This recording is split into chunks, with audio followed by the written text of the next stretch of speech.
پولیس محترم پوښتنه کړې ده چې څه زنانه دي مسلمانانې په امریکا کې هغوی کافرانو ته کالي مالي جوړي خیاطانې دي، بیا کرسمس د عیسیانو دپاره خولۍ جوړي. دا جایز ده که جایز نه ده؟ محترم مولوي صاحب، کافر د مسلمان مزدوري کوي سي، که ضرورت وي که ضرورت نه وي. یو کافر مسلمان په مزدوري باندې نیسي، دا بالکل جایز ده، ضرورت که ضرورت نه وي.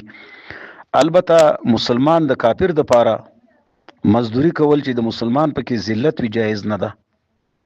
او دا اجاره ده، کافر ته خولۍ جوړول، خیاطي ورته کول، کالی ورته جوړول، دا په اجاره کې داخل ده. خو البته د کرسمس لپاره خولۍ جوړول نو دا بیا اعانت علی المعصیت ده.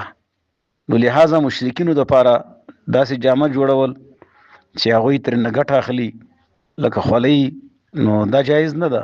دغه اجاره فقهاو اجازت نه ده ورکړی.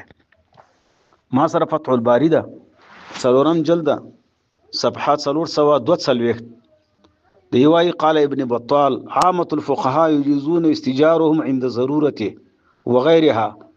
کافر د مسلمان مزدوری کوي سي، ضرورت وي که ضرورت نه وي، لما في ذلك من المذلة لهم، ځکه دا د کافرانو دپاره ذلت ده.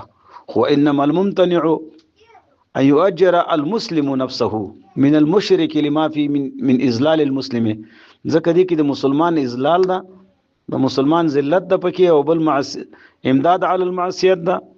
نو لہذا کرسمس دپاره د یهودو دپاره خولۍ جوړول دا جایز نه دي.